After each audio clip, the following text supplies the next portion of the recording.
એક જૂની માથાકૂટ અદાવતના કારણે બે પક્ષો વચ્ચે બંને મુસ્લિમ પક્ષો છે જે એક વ્યક્તિ છે મેવાતી કરીને એમના ઉપર ફાયરિંગનો બનાવ બન્યો છે। દાહોદના કસ્બા વિસ્તારમાં બે જૂથ વચ્ચે થઈ બબાલ। જૂની અદાવતમાં થયેલી બોલાચાલી બને હિંસક। એ ડિવિઝન પોલીસ મથકનો કાફલો એ ઘટના સ્થળે પહોંચ્યો।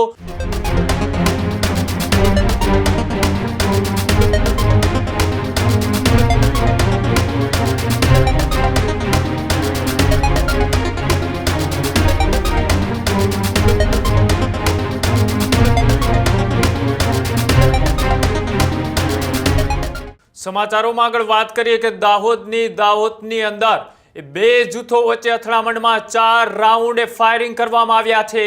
ત્યારથી લઈ હવે દાહોદમાં સ્થિતિ હાઈ એલર્ટ મોડ ઉપર જોવા મળી રહી છે। દાહોદના કસ્બા વિસ્તારમાં બે જૂથ વચ્ચે થઈ બબાલ। જૂની અદાવતમાં થયેલી બોલાચાલી બને હિંસક। બંને પક્ષ વચ્ચે મારામારી બાદ 4 રાઉન્ડ ફાયરિંગ થયા। ફાયરિંગમાં ઘાયલ બે વ્યક્તિઓને અત્યારે હોસ્પિટલમાં સારવાર હેઠળ મોકલવામાં આવ્યા। સાથે ડીવાયએસપી એલસીબી એસઓજી સહિતના એ ડિવિઝન પોલીસ મથકનો કાફલો એ ઘટના સ્થળે પહોંચ્યો। તો સાથે ડીવાયએસપી જગદીશ ભંડારીએ આપ્યું નિવેદન। જે રીતના ડીવાયએસપી જગદીશ ભંડારીએ નિવેદન આપ્યું અને આ જે ઘટના બની છે તેને લઈને અત્યારે તપાસ અને સાથે જ પોલીસને એલર્ટ મોડ ઉપર રાખી દેવામાં આવી છે। આ બે જૂથ એટલે કે એક જ સમાજના બે જૂથ વચ્ચે જૂની અદાવતને લઈ એ બોલાચાલી થઈ હતી। બોલાચાલી બાદ એ મામલો બિચકાયો અને ત્યારબાદ 4 રાઉન્ડ ફાયરિંગ કરવામાં આવ્યા। ફાયરિંગ કરતાની સાથે જ બે લોકો ગંભીર રીતે ઘવાયા।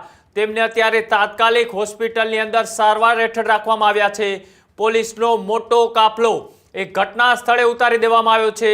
સ્થિતિ વધારે હિંસક ના બને તેને લઈ અત્યારે પોલીસ દ્વારા સતત પેટ્રોલિંગ કરવામાં આવી રહ્યું છે અને સાથે જ પોલીસે આ તમામ જે આરોપીઓ છે તેમને લઈ અત્યારે તપાસ પણ શરૂ કરી દીધી છે। જે રીતની આ બબાલ સર્જાઈ હતી, બબાલ બાદ 4 રાઉન્ડ જે ફાયરિંગ કરવામાં આવ્યા છે તેને લઈ હવે પોલીસ પણ હરકતમાં આવી છે।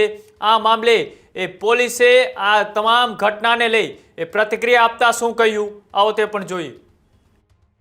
દાહોદના કસ્બા વિસ્તારમાં આવેલા પટરી ચોક ખાતે એક જૂની માથાકૂટ અદાવતના કારણે બે પક્ષો વચ્ચે બંને મુસ્લિમ પક્ષો છે જે એક વ્યક્તિ છે મેવાતી કરીને એમના ઉપર ફાયરિંગનો બનાવ બન્યો છે અને સામાન્ય એને ઇન્જરી આવી છે એવું પ્રથમ દિવસે જણાવ્યું છે પણ એને મેડિકલ લઈ ગયા છે। વિગતવારની એની કેટલી ઇન્જરી છે શું થયું છે એની તપાસ હાલમાં ચાલુમાં છે અને જે ફાયરિંગ કરનાર વ્યક્તિઓ છે એજાજ અને હિર્દિશના નામ પ્રથમ દ્રષ્ટિએ સામે આવી રહ્યા છે તો એમના ઉપર પોલીસ કાર્યવાહી ત્યારે કરશે અને આગળની ફરિયાદ લેવાની કે આરોપીને પકડવાની કે એમને પૂરા મેળવવાની કામગીરી હાલમાં ચાલુમાં છે।